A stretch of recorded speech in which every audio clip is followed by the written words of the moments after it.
have something special. You have greatness within you. My name is Les Brown, and each week we bring you programs with individuals who've overcome the odds. And they bring messages. I call them messengers of hope, because I know that when there's hope in the future, that gives you power in the present. And our special guest today, she is a TV host in the UK, but she's an author of You Are Bigger Than Your Challenges, and she's an individual who's teaching people methods and techniques, women and men around the world, how they can live their dreams rather than their fears. Her name is Natalie Brown. Natalie, how are you? I'm good, thank you. How are you? I'm doing better than good. You look fantastic. Thank you. I want to ask you, when you look at the title, You're Bigger Than Your Challenges, Elsie Robinson said something. He said, things may happen around you and things may happen to you, but the only things that really count are the things that happen in you. Are you referring to the fact that there's something in all of us that's bigger than the stuff that we're facing? Yeah, absolutely. When I look back at my life and look back at all the challenges that I've had to face, I realize that I am bigger than my challenge. And I know there are so many people out there that are facing challenges each and every day. We have obstacles that we have to overcome. There are challenges that we face in relationships, in work, with our health. And for me, I'm passionate about sharing with people that you are bigger than your challenge. It's not your challenge that defines who you are. What's the biggest challenge that you had to overcome? The biggest challenge I've had to overcome was about 12 years ago, Les, I had a nervous breakdown. I suffered with anxiety and depression. And it was the kind of breakdown where the depression was just very difficult for me. It was very difficult for me to think straight. I had suicidal thoughts. But it was the anxiety that was the toughest part for me. I couldn't function. I couldn't leave my house. I couldn't even breathe properly. And it's been such an interesting journey for me, because over time I felt that... Sorry. Continue to go. You would not allow your guests to do that. Continue. I know. So when you look at you were going through this challenge, how did you develop the strength to get through it and get on the other side of it? Well, there was really a process of four things that I needed to look at. One was to check my ID. And by that I mean to check my identity, because I'd completely lost who I was. You know, to check your ID these days, you get asked if you're going into a nightclub or if you're going to buy some liquor or some alcohol. But for me at that particular time when I had the breakdown, I was in a relationship that I should never have been in.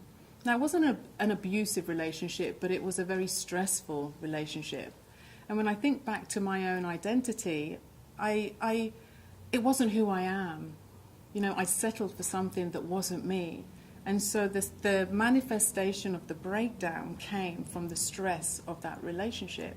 So I had to figure out, I had to make a choice. Do I want to stay in this relationship, or do I want to go from this relationship? And the second point as well is about a vision. I didn't have a vision for my life. I didn't know what to do. I didn't know where to go. I didn't really understand my passion or my purpose or my calling. So when I had the breakdown, I was just completely lost. It felt like there was no hope for me. And the third point is I had to rise above my feelings, because there were days when I just didn't want to do anything. Like I said, I couldn't breathe, I couldn't function, and I didn't even want to get out of bed. And I specifically remember the only thing that really helped me when it was really tough, and this might sound a bit crazy, was that I would get into the bath. I needed a hot bath to try and help me to relax.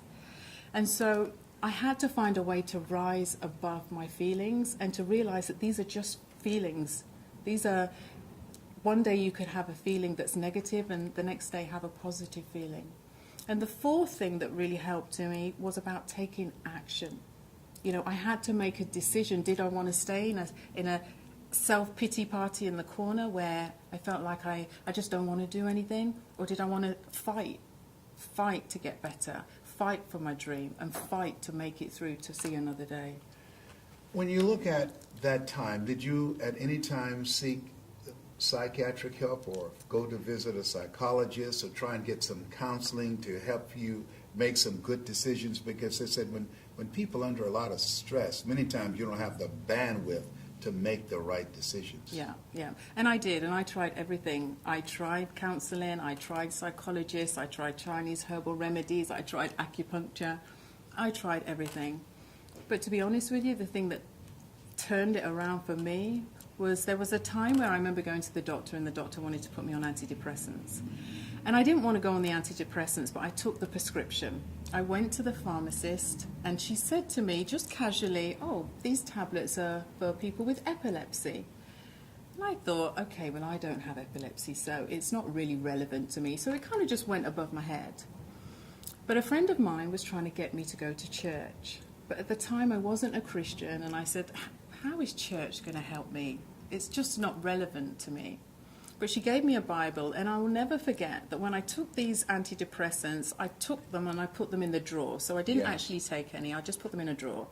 But after 3 days, my Bible was open on my bed, and the scripture that was coming up was that Jesus healed the epileptic. Wow. And I knew that God was saying to me, it's the first time in my life that I actually really realized that God was talking directly to me. So I took those antidepressants, I threw them in the bin, and for me, it's just been a continuous journey of hanging on to my faith.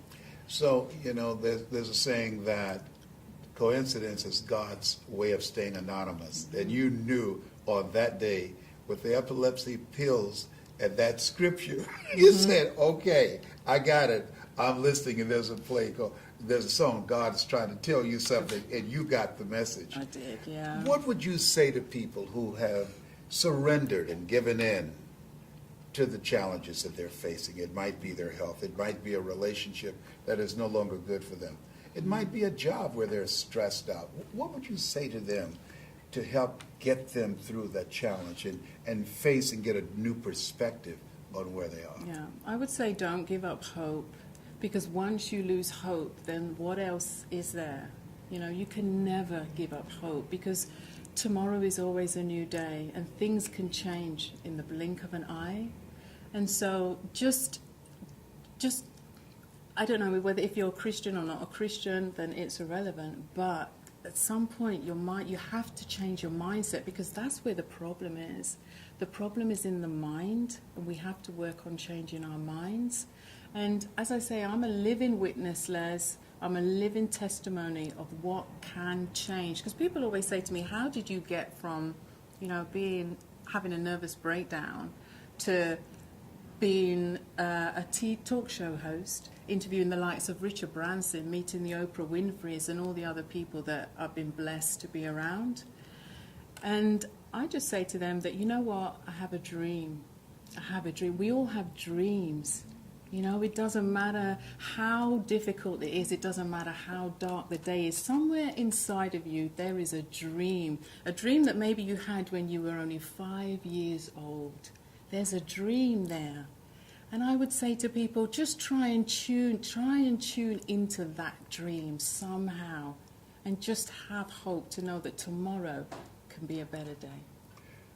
What is the big dream that you have not accomplished, that you're in pursuit of now? Oh, wow. Good question. Well, one of them was being with you, Les, so I've Thank accomplished you. that today, so thank you so much. Oh, my goodness, that's a good question. I think one of my, not so much fears, but one of the things I really want to do is I want to live the life that I was called to live before I die. And what does that look like? That looks like reaching as many people as I can with a message of hope. So whether it be through a TV show, through a book, through an event, whatever the communication platform is, I feel that I've gone through these challenges for a reason. Nothing is an accident. Everything happens for a reason. And so for me, I think I haven't reached the goal yet of touching as many people and offering hope to as many people as I want to. There was a question asked, when is it that a man or woman dies? And the answer was, when their dreams die. So you're still dreaming. I certainly am, sir. And you're encouraging others to do the same. I certainly am. And when they face obstacles, you're saying you are bigger than your challenge.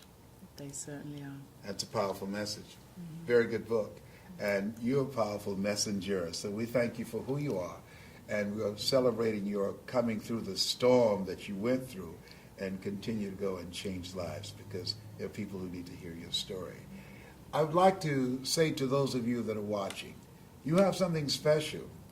You have greatness within you. Don't allow your circumstances or the challenges of life to get the best of you, because you're bigger than your challenge. I agree with Natalie. You have something special. You have greatness within you. That's my story. I'm sticking to it. This has been Les Brown. This is Mamie Brown's baby boy.